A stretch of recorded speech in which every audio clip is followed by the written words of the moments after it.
Hello guys! Ngayon tayo ay magluluto ng beef adobo. Ito ang ating mga kailangan. Ayan. Ang gagamitin ko guys ay sweet soy sauce. Mayroon din tayong white vinegar, black pepper, bay leaves, maraming bawang. Ito ay shallots, tubig, tapos ito ang ating beef. Mga ano ito guys, 6 pounds. Okay lang marami, ako lang ang kakain. Ilagay sa freezer. Ayan. Tapos ang gagamitin natin ay pressure cooker. Pero bago natin siya i-pressure cooker, igisa muna natin ang ating sangkap. So, tara, mag-gisa na tayo. Gisa natin siya dyan lahat. Gagamit tayo ng olive oil.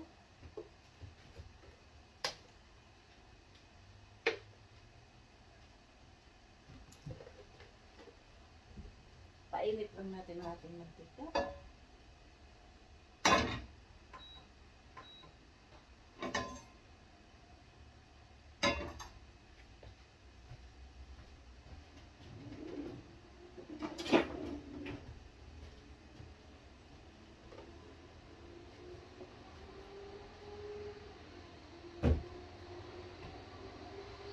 Lagay na natin ang ating shallot.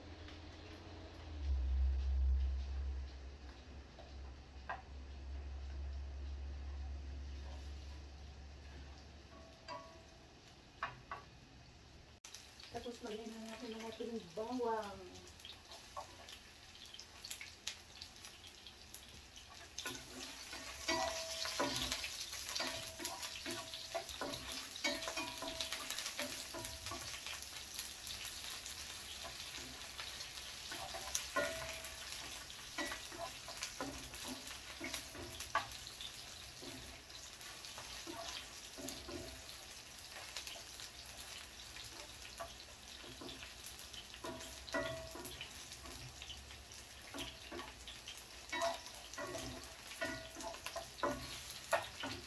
Ngayon, pwede na natin ilagay ang ating beef.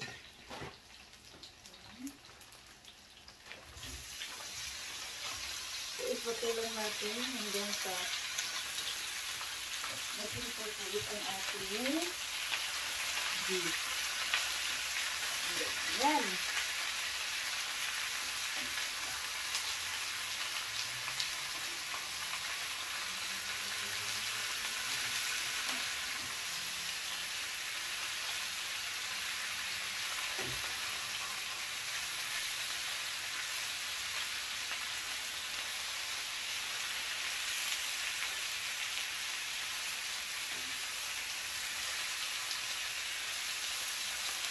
I-stir lang natin sa dito guys.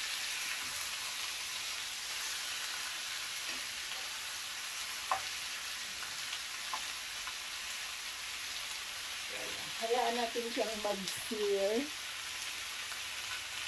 Itarin lang natin siya dyan hanggang sa mag-brown na siya.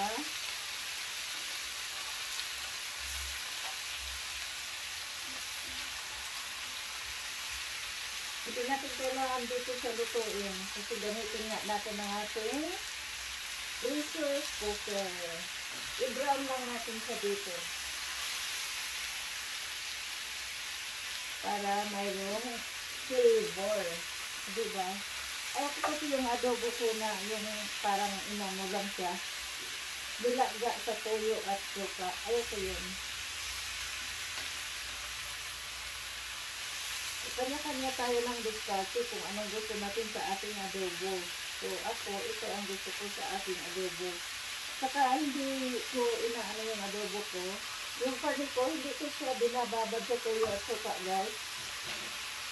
Kasi para sa atin, iba ang kanyang texture pagluto na. Kaya, kasi ang suka, acidic kasi yan eh. Pwede na siyang ibabad pero saglit na saglit lang. Matagal na ang ano guys. Matagal na ang isang oras. kasi nga acidic siya, nasisira ang texture ng karne. So, ganyan ang gawin ko sa ating adobo.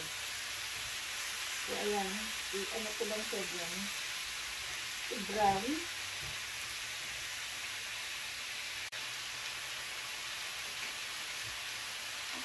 So, tuloy-tuloy lang ang pag-brown dito.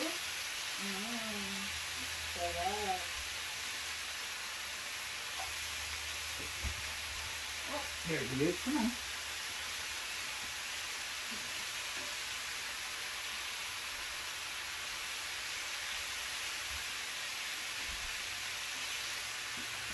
I heard you laugh. Thank you.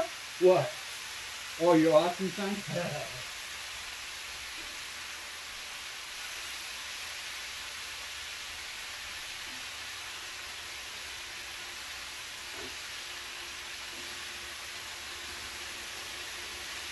So, ayan, kung nakikita nyo na, brown na ang ating beef.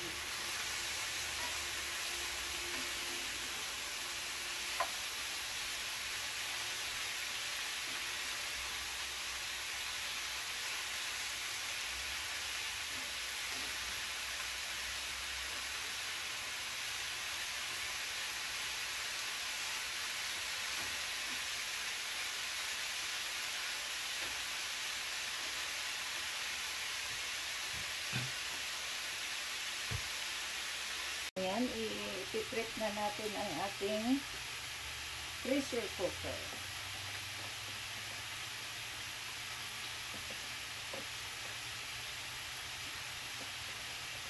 Ang bihira naman, magsaksak lang.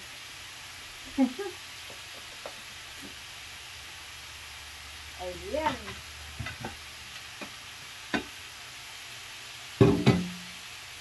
Open natin siya.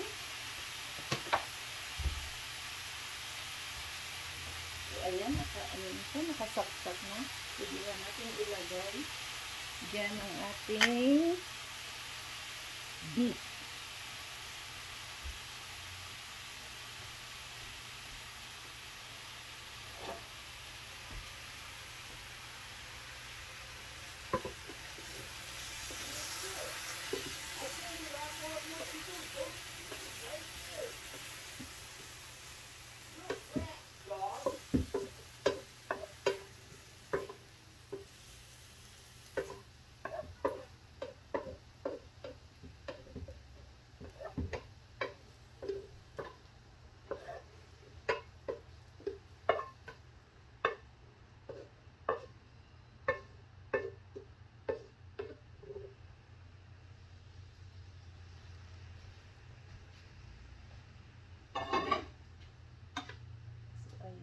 So, timplahin na natin siya ng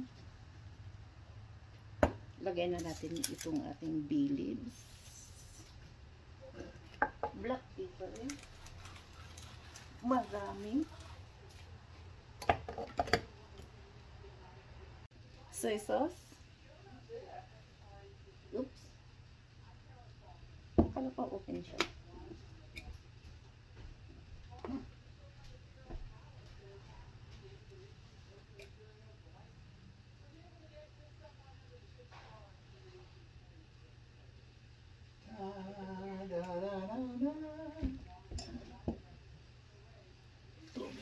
Shitting it down the road.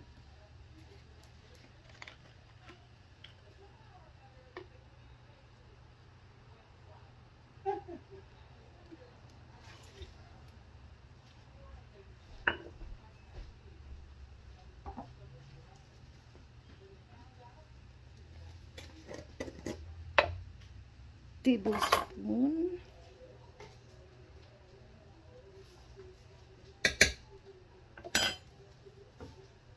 haluin at takpan. So, iluto natin siya dito ng mga 30 minutes. Pwede na yan. So, ayan, nakalock na siya. So, menu. Pressure, low. Low ba? High. High. Time, 30 minutes.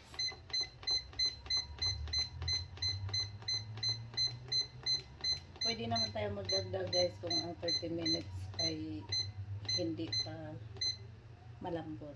So, ayan, 30 minutes. Tapos, ayan na, magluluto na ang ating kusinera. Ayun, narinig nyo, nag-click siya. So, nag-lock na ang ating takip. Ayan, tapos na ang ating release natin ang kanyang pressure.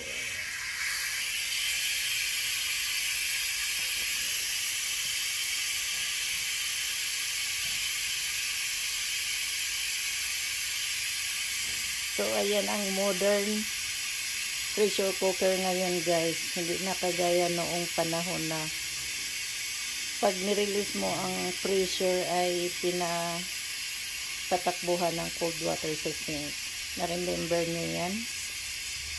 Yeah.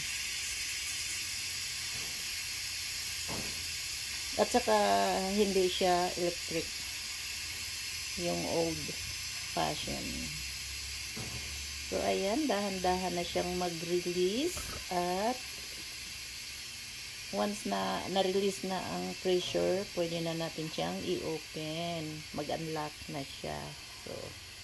So ayun, na ano na siya, na-release na. So, open na natin siya. See? Na-unlock na ang cake. So, let's check!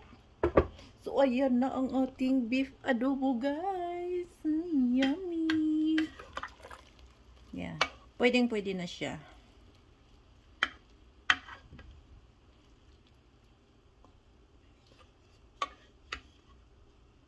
Malambot na siya. So, perfect. 1 hour. I mean, 30 minutes.